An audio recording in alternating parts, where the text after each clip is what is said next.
If I'm a 5 as a leader, that means my organization will be what? Talk to me. A 4. Okay, here we go. Because the leadership lid won't allow it to go higher. So, how do I grow my organization? This is very simple, folks.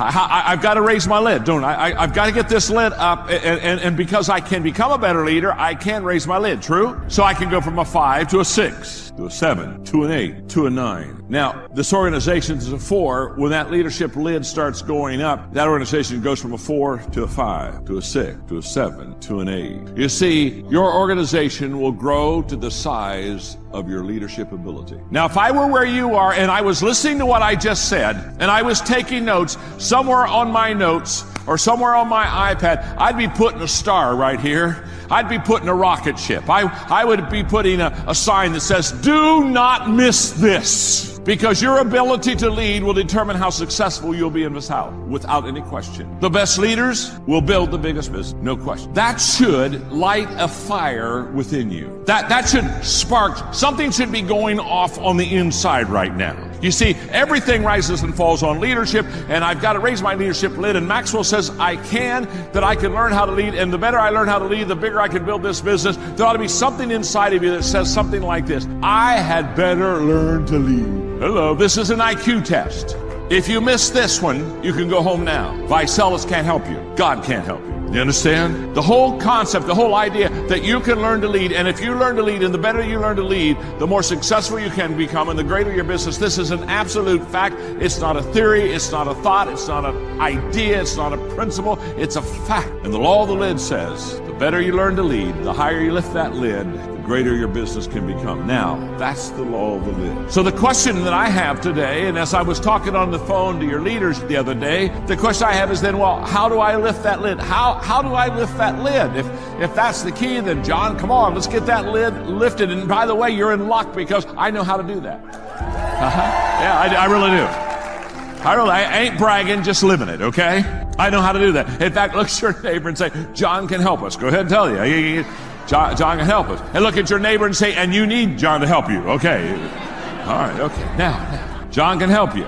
Trust me on this. I know how to lift the lid. Now, to help you lift the lid, let me teach you the rule of 5. Now, the rule of 5 I can teach for 2 hours. So understand, I'm going to try to do this in 3 minutes. But I can with you, because you're smarter than these other organizations. You understand? Okay, all right. With some, it's a week conference. Okay. So, with some, a week doesn't matter. Still doesn't take. Okay. If you want to be mentally tougher, be tougher. That's it. There's no mystery there. The things that are hard to do, that take mental toughness, do them. You don't feel like doing the work that you're supposed to do it anyways. You don't feel like getting up early in the morning, get up early in the morning. You don't feel like spending that 1.5 hours writing for the book that you're trying to write, you write the freaking book that you're supposed to write. That's what you do. There's no magic pill. There's no brain waves that you can hook into a machine. There's no meditation that's going to get you there. What you do is the things that you don't feel like doing, do them anyways. Just be tougher. And when I'm writing, I only write 1,000 words a day, which takes me about an hour. And after that, I want to go do something else. So 2,000 words a day, I'm guessing that probably takes you around 2 hours, unless you're just a really fast writer. No, it takes me about 2.5 hours. Well, there you go. So that's how you get it done. And like you said, I think it's important for people to remember what it feels like when you do get done. And that way, when you don't feel like doing it, you can fast forward your brain a little bit and say, okay, well, in 2.5 hours, I'm going to feel really good that I got this done. And you can add to that fact that in 30 days, you're going to have 60,000 words, which is almost a whole book. So think about that and sit your ass down and start writing. Guys that maintain discipline are guys that move on to their next mission.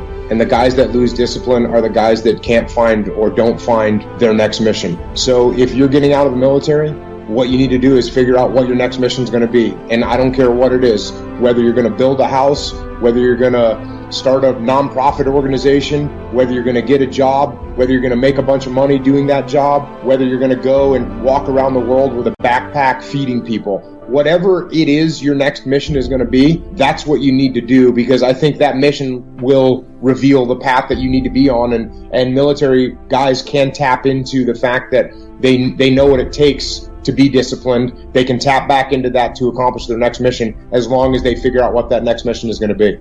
I'm trying to just pass on some of the lessons that I've learned and that I'm continuing to learn in my life. I've been really fortunate to have had some great experiences and to have the opportunity to pass those experiences on to other people and then explore new experiences, always reading and trying to educate myself and learn more about the world so I can pass that on. I know that just by watching you, obviously in the morning, you're up by 4:30 is that every morning, by the way, 7 days a week, 4:30? Yes. What does the rest of your schedule for the morning look like? How do you get ramped up for the day and develop?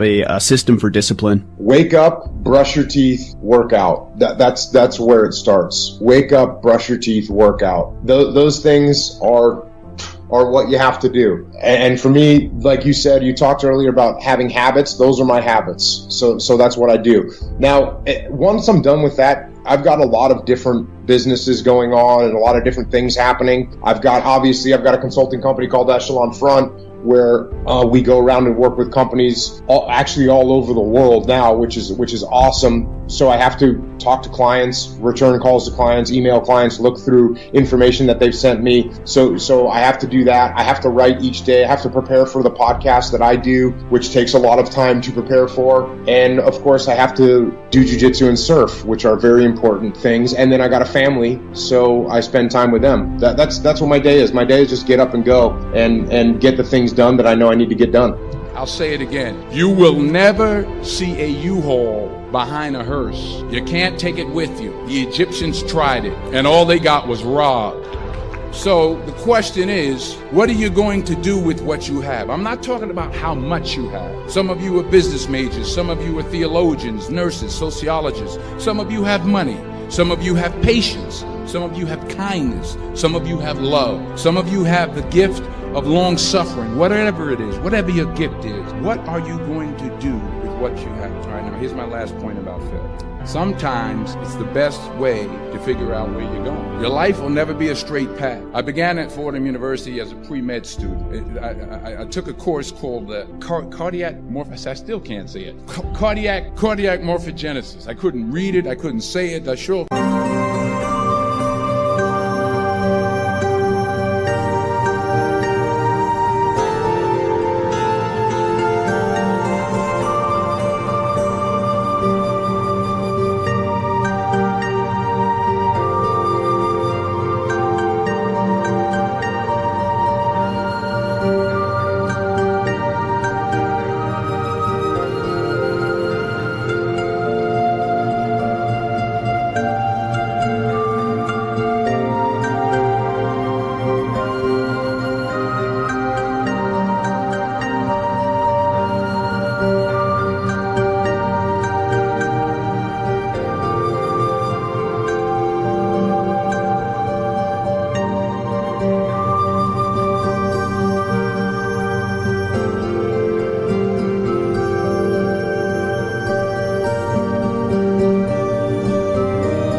So then I decided to go into pre-law, then journalism. And with no academic focus, my grades took off in their own direction. Yeah, down. I was a 1.8 GPA one semester, and the university very politely suggested that it might be better to take some time off. I was 20 years old. I was at my lowest point. And then one day, and I remember the exact day, March 27th, 1975, I was helping my mother in her beauty shop. My mother owned a beauty shop up in Mount Vernon. And there was this older woman who was considered one of the elders in the town. and I didn't know her personally, but I was looking in the mirror, and every time I looked at the mirror, I could see her behind me, and she was staring at it. She just kept looking at me. Every time I looked at her, she kept giving me these strange looks. So she finally took the dryer off her head and she said something I'll never forget. First of all, she said, somebody give me a piece of paper. Give me a piece of paper. She said, young boy, I have a prophecy, a spiritual prophecy. She said, you are going to travel the world and speak to millions of people. Now mind you, 20 years old, I'm flunked out of school. In fact, like a wise ass, I'm thinking to myself, maybe she's got something in that crystal ball